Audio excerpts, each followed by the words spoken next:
Okay you guys, so what I'm about to walk you through is honestly one of the wildest unraveling stories in hip-hop right now, and I'm going to be so real with you, half the internet already thinks Rick Ross is completely finished. Not slowing down. Not going through a rough patch.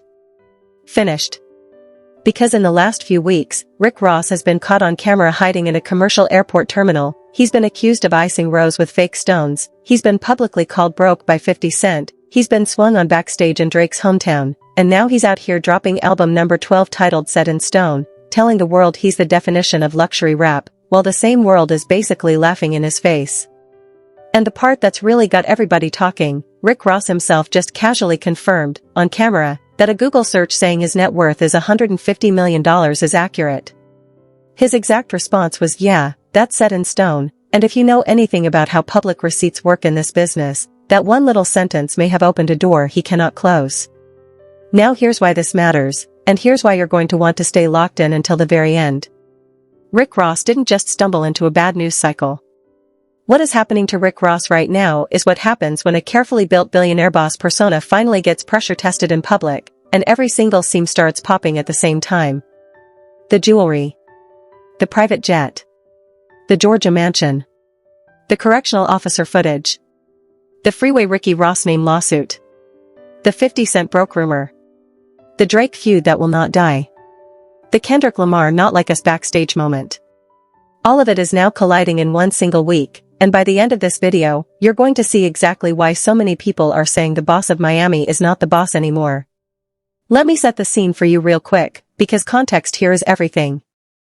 Rick Ross sat down for a big rollout interview to promote his new album Set in Stone, which drops July 17th, and he pitched it as pure luxury rap. His words, not mine. He said pressing play on the first track was the closest anybody would ever get to swimming in the water beside the boss himself. Cinematic, right? He walked in the way Ross always walks in. Ice on the wrist, chain on the neck, big voice, big laugh, the whole Ricky Ross production. And then the interviewer pulled up a phone, ran a quick Google search on him, and asked one question that quietly changed everything. It says your net worth is $150 million, is that accurate? Ross laughed and said yeah, that's set in stone. Not roughly, not close enough, not I don't get into numbers. Set in stone. And that is when the internet went to work. Because within hours, receipts started flooding every timeline. Screenshots of Ross flying commercial. Screenshots of ticket sales for his own Port of Miami 20th anniversary tour running buy one get one deals. Screenshots of the airport clip where Ross appears to be tucked slightly out of camera range while waiting for a boarding call. Uncle Murda cracking jokes. 50 Cent posting. Drake fans reposting. Even people who had defended Ross for years suddenly typing things like, wait, if he's really worth $150 million, why is he in coach next to my cousin? And that is the crack that started the collapse. Now let's rewind to the jewelry, because this is where Ross first slipped in his own interview and honestly did not realize how bad it looked. Somebody told Rick Ross straight up they had never in their life seen anybody wear ice quite the way he does. Instead of just taking the compliment, Ross fired back that he had personally talked to every jeweler in Miami who sells counterfeit diamonds. He said it laughing. He said it like it was a punchline. Nobody in the room caught it. And then he pivoted, looked dead into the camera, and started talking about how he built his life, how he never let anybody knock the Mario coins out of him, how a woman who costs the world is worth every dollar. Classic Ricky Ross speech. But the internet caught the joke the room missed. Fake diamonds. Coming out of Ross's own mouth. On his own promo run. He tried to clean it up almost immediately. Ross clarified that the piece he was wearing was a legit AP watch set with green emeralds, and he insisted the whole fake stones bit was pure clowning. But one skeptic online was not letting it slide.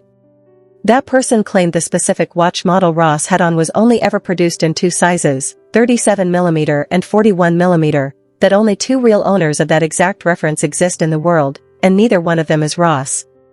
Whether that claim is technically airtight or not, it did the damage. The seed was planted. And once you plant that seed with a rapper whose whole brand is I am the boss, you don't get it out. Now here is where it gets even crazier. Because while the jewelry conversation was still hot, Rick Ross got clipped at the airport. Standing in line. In a terminal. Waiting for a commercial flight.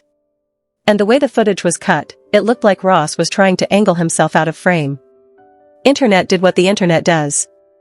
Uncle Murda hopped on it and joked that Ross looked absolutely miserable flying commercial with regular folks.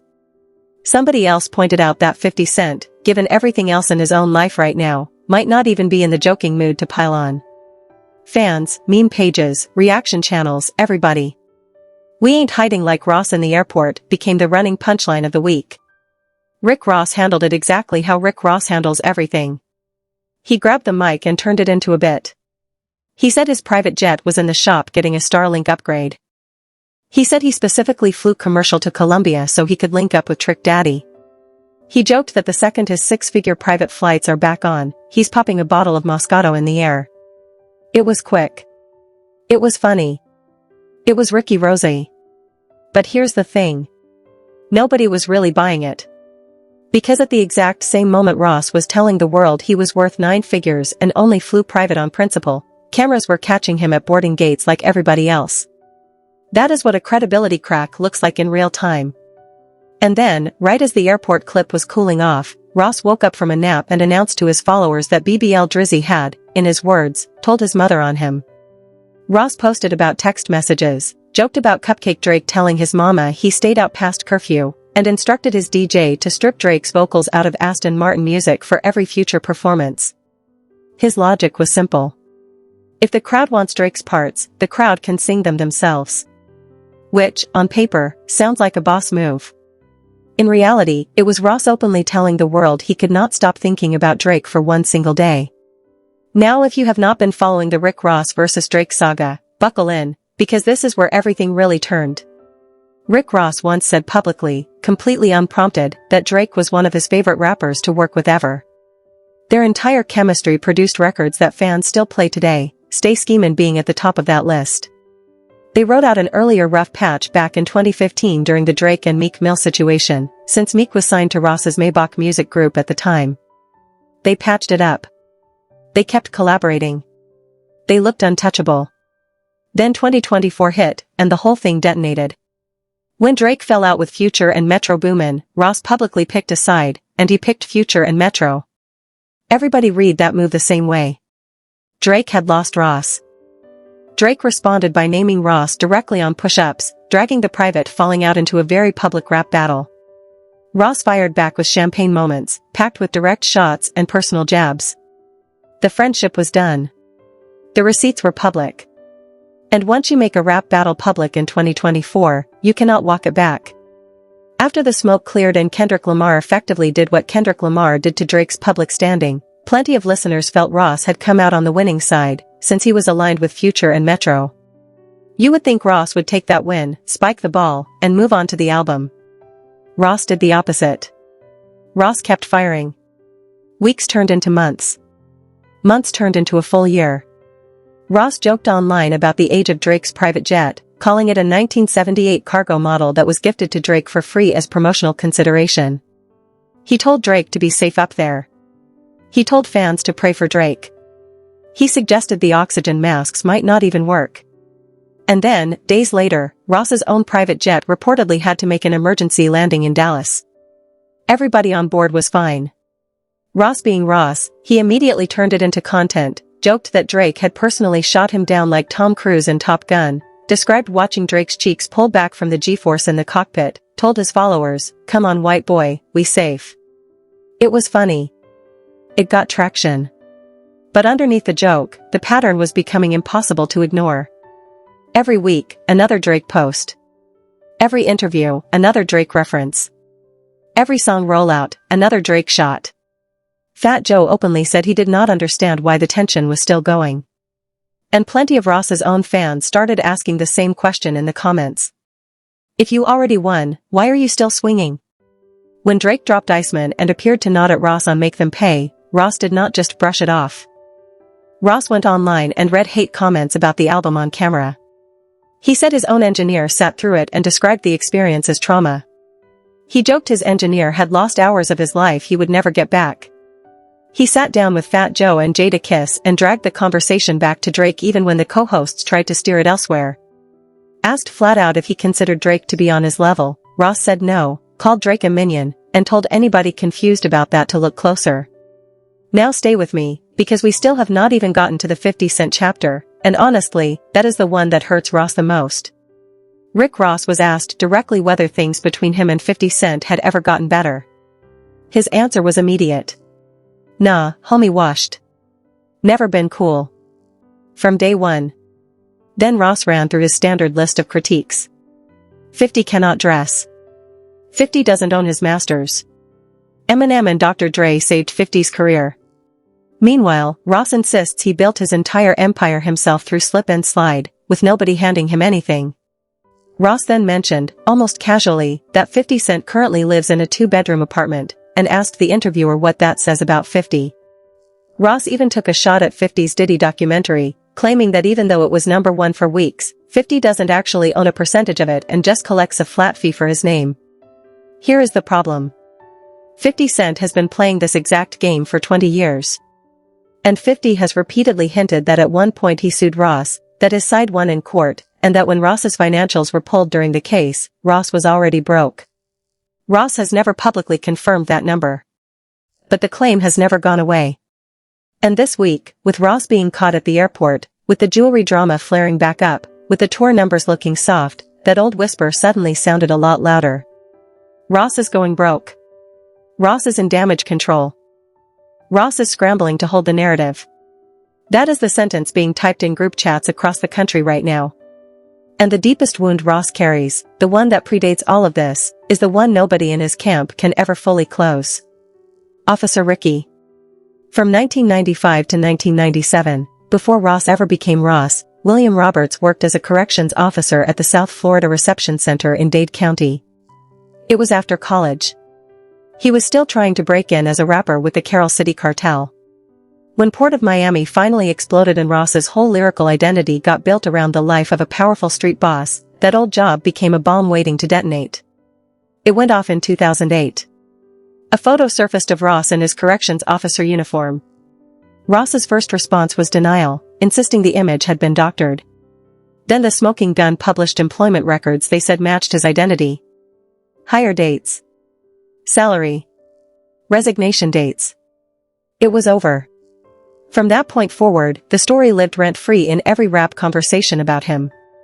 Ross eventually acknowledged the job, described it as a short chapter, said maybe 4 months before he got let go for being late.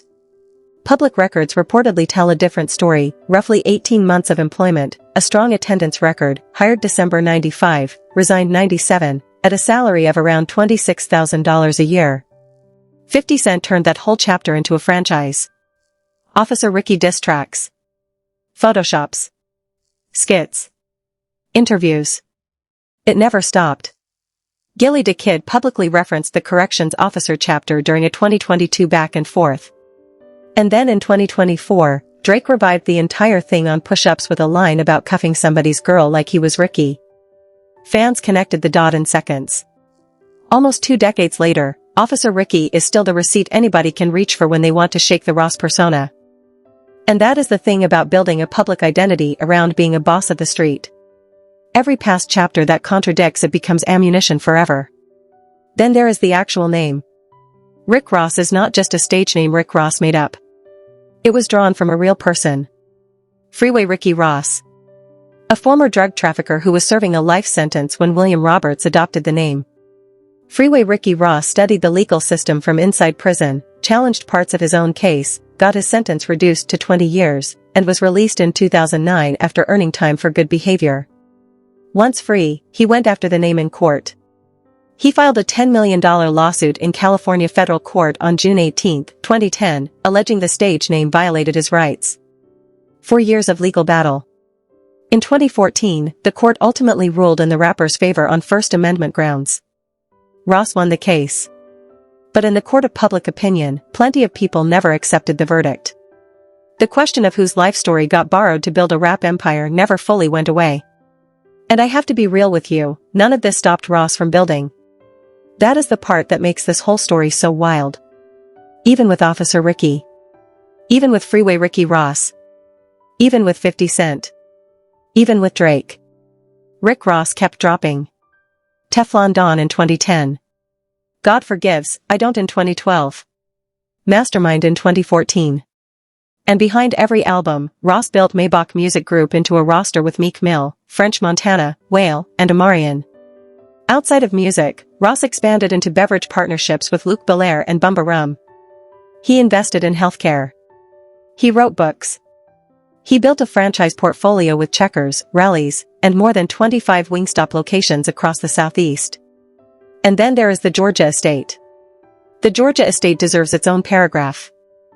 Ross has described it as roughly 300 acres and 60,000 square feet, with 109 rooms across 235 acres in some reports, dwarfing the projects he grew up in. In Ross's own words, the estate is the size of 3 projects plus a couple of football fields. He mows the lawn himself with a John Deere. Tinted windows, AC, radio. He says when his boys see the big tractor rolling out, they know the boss is on the property. And that image, Ross casually cutting his own grass on roughly 400 acres, is exactly the kind of image the internet used to love. The problem is not the mansion. The problem is what happens when the mansion is real but the plane is in the shop, the jewelry is being questioned, and the tour tickets are on buy one get one. The picture stops matching. Now let me hit you with the moment I truly think broke something inside the Ross story. July 2024. Rick Ross closed out his set at the Ignite Music Festival in Vancouver, Drake's hometown. Ross's DJ played Not Like Us. In Vancouver. Loud. On stage. Whatever you think of that move strategically, the reaction backstage was not strategic. There was a confrontation. Ross ended up getting punched on the left side of his face. Asked about it after, Ross's explanation was that security told him he shouldn't have been there. And Drake, being Drake, later folded the whole moment into a triple meaning bar around TLC. TLC as in the wrestling match where guys get punched. TLC as in the R&B group whose members include Chili and Left Eye. TLC as in tender loving care. 3 meanings. 1 target. And the Left Eye reference was not an accident, because Ross had just been publicly punched on the left side of his face after playing Not Like Us. That moment did not just embarrass Rick Ross. It shifted the frame. For the first time in a long time, Ross looked reactive. He looked like the one getting responded to instead of the one setting the tone. And once the audience sees that switch, it is very hard to switch it back. Comment sections that used to call Ross the definition of a boss started calling him fixated. Reaction channels started asking why an artist this rich, this established, this decorated, seemed to spend so much energy on Drake and 50 Cent instead of new music. Ross's own longtime supporters started splitting. Some argued wealth alone doesn't buy respect. Others pointed out that a real boss doesn't sit in beef this long. Even DMX, long before any of this, had put Ross below Jeezy and Biggie in his personal rankings, arguing Ross rarely moved past food, weed, and Maybach flexing lyrically no matter how technically good he was on the mic. So now here we are. 2026. Album 12. Set in stone. Ross is on his promo run telling us to press play and pretend we're swimming in his pool. And the internet is running a completely different story on top of him in real time. The jewelry is under audit. The airport clip is trending. The private jet joke has already been countered. The 50 Cent whispers are back. The Drake shots are still flying. Officer Ricky is being pulled up in every second thread. Freeway Ricky Ross's name still shows up under every post. And the guy at the center of all of it is standing in front of a camera saying yeah, 150 million, set in stone. Here's what makes this dangerous. Not for us, for Ross. Because if 150 million truly is set in stone, then every joke about the plane, every joke about the jewelry, every joke about the tour deals, is easy to erase. Just show the receipts. Boss up. Move on. Ross has instead chosen to answer with volume. More interviews. More Drake references. More jokes about 50. More clips of him mowing his lawn. More stories about ventures in Dubai, Canada, strip club appearances that reportedly cover an entire year of overhead in a single night. And I want to be careful here, because Ross telling the story of grinding through 25 ventures and partnerships is genuinely inspiring when you first hear it. Ross flying to Dubai one week, Canada the next. Ross saying it is called hustling nonstop.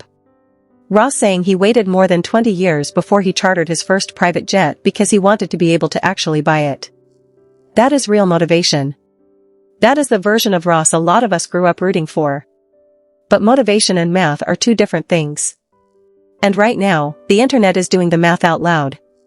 Because if the plane is grounded, if the tour is soft, if the jewelry is being questioned, if the correctional officer footage still gets replayed every time your name comes up, if Drake is still openly clowning you 2 years into a feud you supposedly won, if 50 Cent is still teasing that he pulled your financials in court, then the boss narrative starts becoming a costume instead of a fact. And costumes fall off eventually.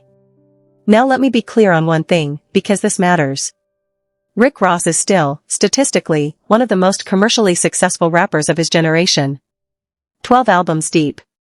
A catalog that has scored some of the biggest features in hip-hop. A record label roster that mattered.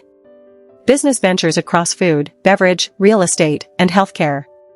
A voice that is genuinely one of the most iconic in the genre. You cannot erase that. And a lot of the criticism Ross is catching right now is unfair in the sense that other artists have had way rougher years and gotten way less noise. But that is not the point. The point is that Ross specifically built his brand on being untouchable, and untouchable is the one thing you cannot claim once you have been touched. Everything Rick Ross is going through right now is what happens when the character you built to sell records becomes the character the audience holds you to in real life. Every joke has to be lived up to. Every flex has to be backable. Every claim has to survive a Google search. And when even one of those cracks, the audience starts pulling on the whole sweater. So a few things stand out looking at all of this. First, owning your past almost always ages better than fighting it. Officer Ricky did not become the punchline it became because Ross had done that job. It became the punchline because Ross denied it, got caught by receipts, and then downplayed the timeline. Second, the image you build for yourself in a booth becomes the image you are expected to live up to every single day of your public life, whether you signed up for that or not. And third, not every jab needs a jab back. There is a version of Ross that never responded to Drake past the first record, never mentioned 50, never joked about anybody's jet, and just kept dropping music and cashing checks. That version might not be on album 12 promo right now catching this level of smoke. The version we got instead is on camera reading hate comments about somebody else's album while trying to sell his own. Whether you think the criticism is completely fair, or you think Ross is being judged way harder than his peers, one thing is impossible to argue. The public conversation around Ross today is not the same conversation people were having about him at the peak of his run. And that shift did not just happen to him. That shift happened partly because of choices Ross made, in interviews, on stages, on stories, and in that one small sentence about 150 million being set in stone. So I need you to tell me straight up in the comments. Do you think Rick Ross has damaged his own legacy, or do you think this whole airport, jewelry, Drake, 50 Cent, Officer Ricky wave is overblown noise and Ross bounces right back on album 12? Do you think Set in Stone actually saves this run, or do you think Ross needed to sit down before he ever pressed play on this rollout? Do you think Freeway Ricky Ross's original lawsuit deserved a different verdict? And who really won the Drake versus Rick Ross fight? Because I have my opinion and I want yours first. Drop it below. Be honest. Be brutal if you have to be. And if this breakdown put anything into perspective for you, tap that like button, hit subscribe so the next one lands right in your feed, and share this with somebody who still thinks the boss is bulletproof. Because whatever happens next in the Rick Ross story, one thing is already set in stone.